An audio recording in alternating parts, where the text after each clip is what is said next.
sekaligus informasi ini. Mohon maaf kepada kita yang berada ini, akan saya presentasi dari awal, tapi singkatnya aja. Kami mendengar informasi ini bahwasanya pihak gereja PG akan melaksanakan ibadah di Susuya. Ini masih akan kemarin itu sekitar bulan 7 atau bulan 8. Menindaklanjuti hal tersebut, kami berkoordinasi dengan FKUB, Forum Komunikasi Umat Beragama, Kerukunan Umat Beragama Kota Medan. Dalam hal ini diambillah langkah-langkah selanjutnya, yaitu dirapatkanlah di kantor camat. Hal ini diundanglah dinas-dinas ataupun yang terkait dalam penanganan ini, termasuk Kemenang, Kesbangpol, FKUB, dan Ranil Kepolisian. Pertemuan ini kita lakukan sampai 4 kali. Tujuannya adalah untuk mediasi. Karena dalam hal ini ada 2 hal yang kita sampaikan dalam pertemuan tersebut. Yang pertama, memang secara peraturannya harus ada yang mengawal ini. Dalam hal ini adalah Perwakilan Wali Kota Medan. Dalam hal ini yang haruskan apabila rumah bukan tempat ibadah dijadikan tempat ibadah, harus melalui prosedur sesuai dengan ketentuan yang berlaku. Itu yang pertama kita sampaikan. Yang kedua, adanya juga keberatan dari masyarakat.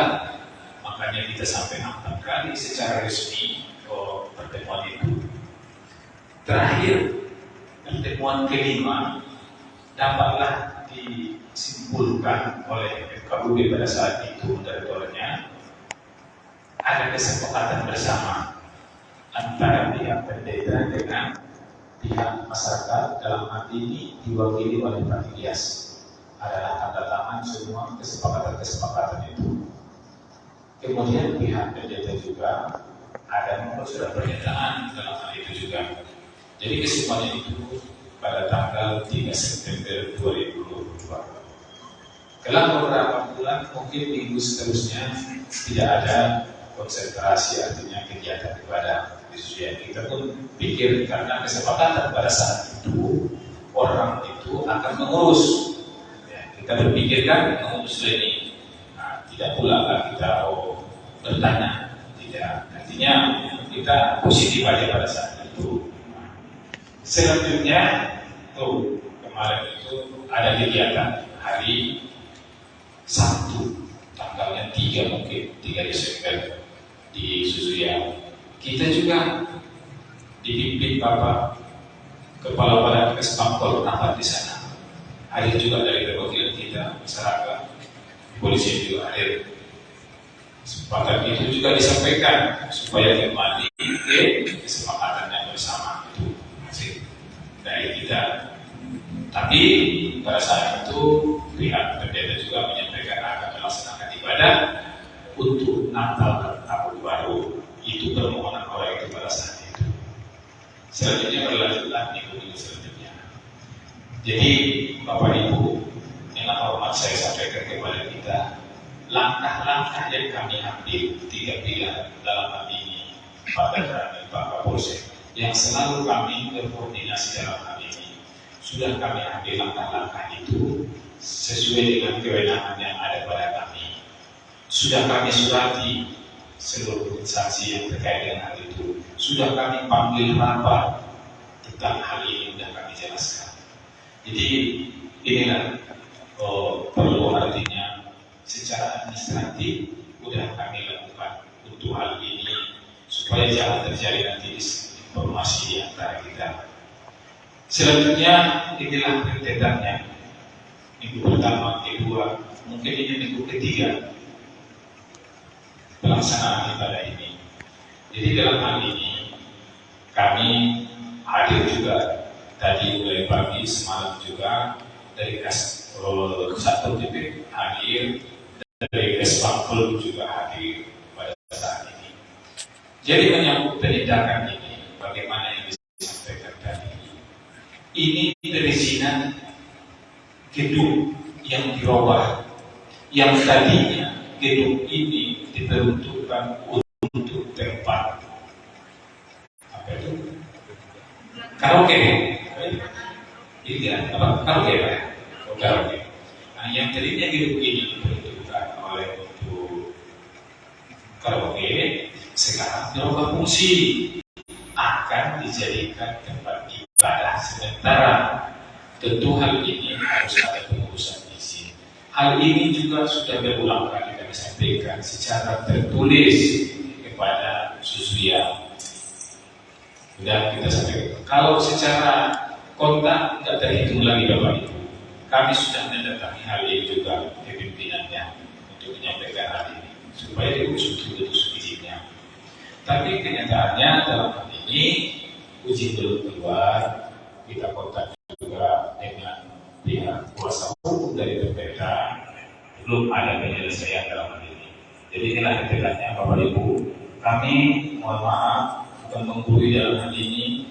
Kalau menurut rasa kami secara administratif apa-apa yang dibutuhkan tentang hal ini sudah kami lakukan semua. Ya. Sudah koordinasi dengan instansi terkait bahwasannya termasuk kegiatan kita pada pagi hari ini juga sudah kita sampaikan semua.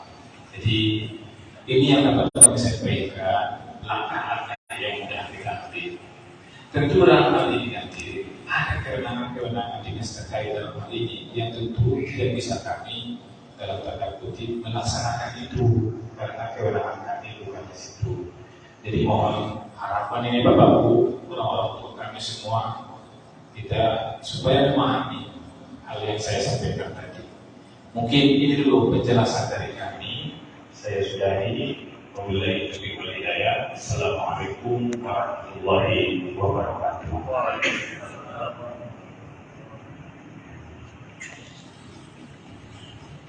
Alhamdulillah, bersama telah kita dengar apa yang telah disampaikan Pak Camat. Cuma saya secara pribadi sebagai warga tempat Padangan, saya merasa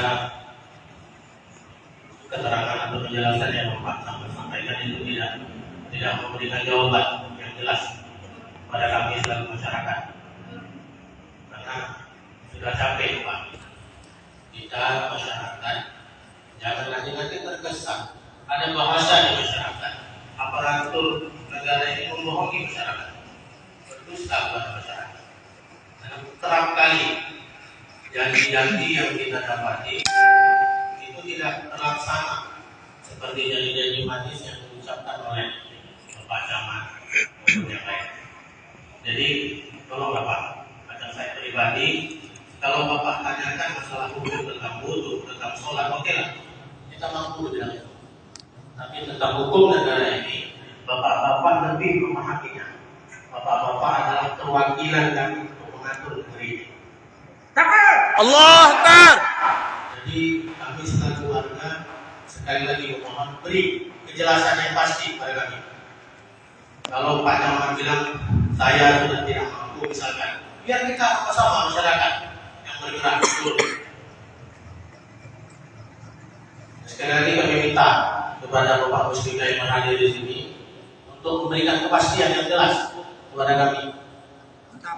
Karena kami di sini kampung Melayu kami ini, kami Muslim di sini Pak.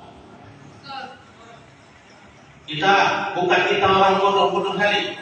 Apalagi zaman kita ini zaman teknologi, kita bisa searching di Google tentang kesepakatan dua negeri. Bagaimana syarat dirinya sebuah beribadah. Kita sama-sama tahu. Jadi kami mohon kepada Bapak Musbika yang berhadir hari ini, tolong berikan kepastian kepada kami. Apa dan bagaimana selanjutnya, apa tindakan selanjutnya. Tolong Pak, ini kampung kami. Ketika ada orang luar coba-coba kemari,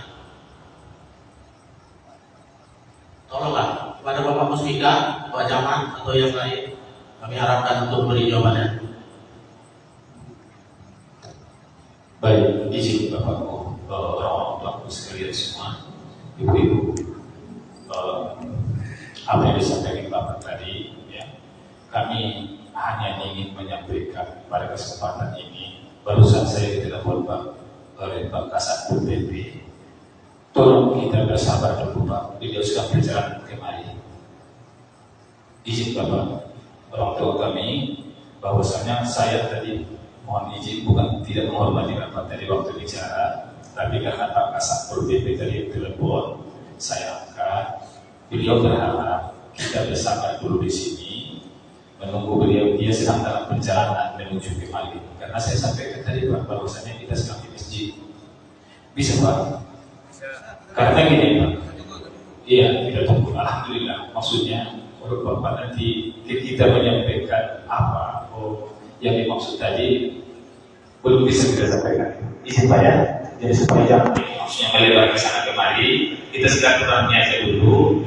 Insya Allah bertahan kita bentar lagi mungkin sampai. Siapa jalan kemudian kemudian. Baik, terima kasih. Assalamualaikum warahmatullahi wabarakatuh.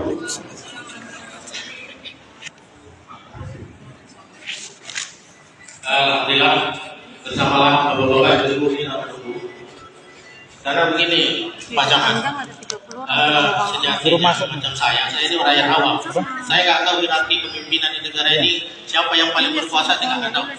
Makanya itu tadi saya tanya kepada Bapak Camat, siapa sih sebenarnya yang berwenang untuk dalam hal ini? Mungkin Pak Satpol PP sama-sama lah, Ibu, Bapak sekalian, apa penjelasan atau keterangan nanti yang akan disampaikan oleh Pak Satpol PP?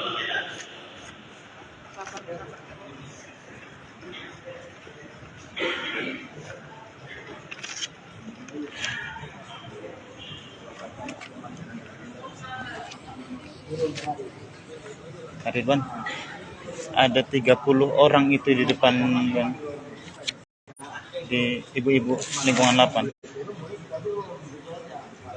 Nah, di depan Gang. Kalau mobil nggak bisa juga ya. Mang servis bisa nggak?